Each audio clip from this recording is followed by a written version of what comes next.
the biggest Asian stereotype that my family has is we love doing karaoke, and we always went to that place, Philippines Best, to do karaoke at least once a month. And at first, I was really shy. I didn't want to sing. I didn't think I was a very good singer. I still don't. But there was a song in their catalog by Nirvana. It was called "Rape Me," which is a song that ends with you yelling rape me" like 17 times at the end. And I thought, this is a family restaurant. People bring their kids to this place. How can a song like "Rape Me" be in their catalog? But someone had to take advantage of that, and that someone was me. So mostly it was like adults there singing. It was like nice songs by like Frank Sinatra or Dean Martin, and then I'd come along with my song like rape me," and it would scare everybody. And I remember one time, you were always there at these karaoke get-togethers, and one time you brought your grandma. She was just a cool lady, and at the end, you and me, we did like a duet, like yelling "rape me" back and forth at each other. And I looked at your grandma, and she wasn't exactly proud, but she wasn't ashamed either. So she was a really cool lady. And then a little later on, that restaurant closed down, and I just imagined headlines like teenagers singing "Rape Me," scares away customers, forcing the restaurant to close down. But every time I went to that karaoke place, I did "Rape Me," and it gave me a little like 15 minutes of fame. Like I went to Winn-Dixie one time, and this like 40-year-old guy, he came up to me, he started to like rape me, and I had no idea who he was, so I was like, fuck it, somebody call the cops. But it turns out he was a DJ working at the restaurant, so I miss that restaurant a lot. It's a real shame that it closed down. I have to talk about like all our computer game adventures. We had that one dart game we found where the controls didn't work. So I remember you take your hand on the mouse and it would just go like that. And just like every time we threw a dart, we thought that that your whole computer was just gonna break. But we kept playing. We had to complete at least one game. And I remember like the darts weren't hitting the board no matter like how hard we tried, and it would like always hit our foot, and then our character would be like, "Ow, my foot!" It was like a really annoying game. We found better games. We found like those soccer and hockey games with those like 8-bit old school graphics. Those were a lot of fun. There was Rampage, which was another fun game, a lot more fun than the darts game, but once again, the controls didn't work. I remember our characters was like the lizard guy, the monkey guy, and I think like a turtle guy or something, and they would always look back at us like they were crying or something, like, "Oh, what do you want us to do?" And meantime, they're just like getting hit so much, and I was like, "I want you to go right," but no, they would just like stare back at us like, I don't know what to do."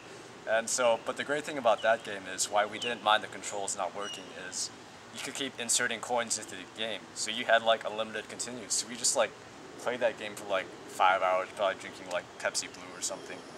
And of course, like the best computer game I think we ever came across was thanks to the great Chris Hastings. He introduced us to Dinky Bomb.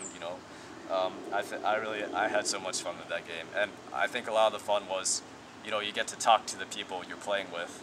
And I remember we were playing late at night, and I think we met like some perverted girl who was like talking about some perverted crap, and your dad walked into the room, so you had to type K, enter, K, enter, K, enter, so it would block like everything that she said. And then like video game wise, we had Devil May Cry 3, which was, gosh, it was such an amazing game, but like it kicked our ass so bad. And of course the boss who really kicked our ass was that vampire lady. She would like throw electricity like onto the field, and you had to like jump around to different parts of electricity so you wouldn't die, but it like covered the whole field. But we could handle the jumping. The worst part of that boss, as you may remember, is the kiss.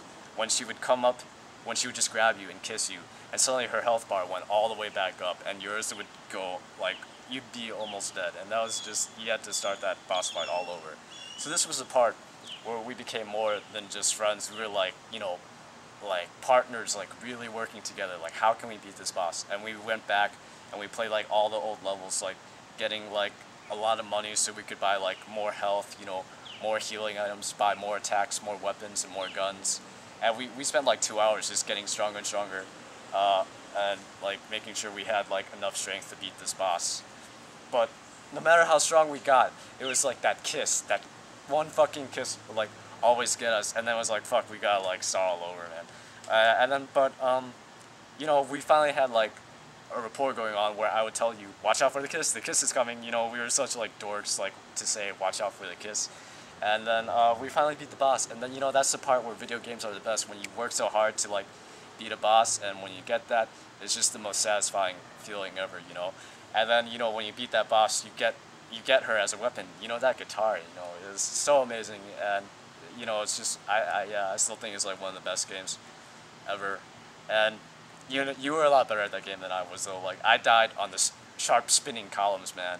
That was pathetic. And of course, you know, after we got Devil May Cry 3, you got the first Devil May Cry, and then that only took us like 10 hours to beat, you know, like one night. It was so much easier than Devil May Cry 3, you know, we were like really cocky about it. Then you also had Medal of Honor, Rising Sun, and the best part about that game is when you would shoot someone, it would tell you where they got shot. So of course, it would say like 50,000 crotch shots. So of course, like, you know, what any other like middle school boy would do, we had to shoot all our enemies in the crotch every time, you know. And we were playing that as co-op mode. And I remember one really pathetic part where we went up to a gate, and the gate was locked. We couldn't go through the gate. So he was like, oh, we must need a key for the gate. So we went around like the whole level like trying to find this key. We had no idea if that was what actually we were supposed to do. We went back up to the gate. We tried shooting the gate. We tried like, you know, pushing the gate. We couldn't get through the gate.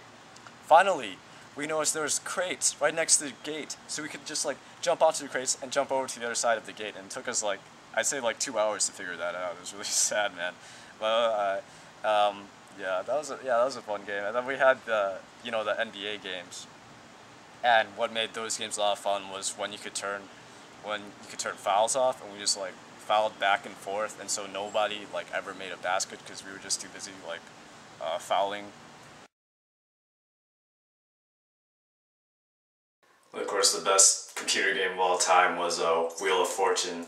Back when computers had floppy disk drives, you know, and Wheel of Fortune is a game from like maybe early 80s, late 70s. No, it's a lot longer than that, but on a floppy disk. So like really low quality graphics, like Vanna White looked more like Ronald McDonald, and the sounds, it didn't come from the speakers, they like came within the computer itself, like these really low bit 8-bit like low quality sounds.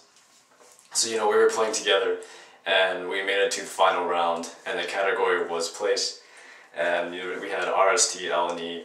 A couple of L's came up, and N, and an S, and an E, and we couldn't solve the puzzle. And so 30 seconds passed by. We had no idea what the answer was. The answer revealed itself to be the Philippine Islands, and I just watched all the pride just wash away from your face, like, it's my homeland. I couldn't solve my homeland. And we knew like if your dad was there, he'd be like so disappointed in you. But your argument was that nobody calls it the Philippine Islands, they just call it the Philippines. So, but you know, you were really ashamed of yourself that you still couldn't get it. So we started a new game, and it was the second round, and the answer to the puzzle was fender bender, and on the board there was FNR, BNR. So it was your turn, and you pressed N, and then it said already used. So you lost your turn, and at that point I was like on the floor laughing at just how how much you were suffering at that point. I was like on the floor laughing, and I couldn't breathe, but you didn't care. You were just like so ashamed of yourself. But you know, I felt bad for you, so I let the game skip my turn, and it went back to your turn. And this time when you spun the wheel, you put your finger on the letter D because you didn't want to just solve the puzzle, you wanted to make like some money.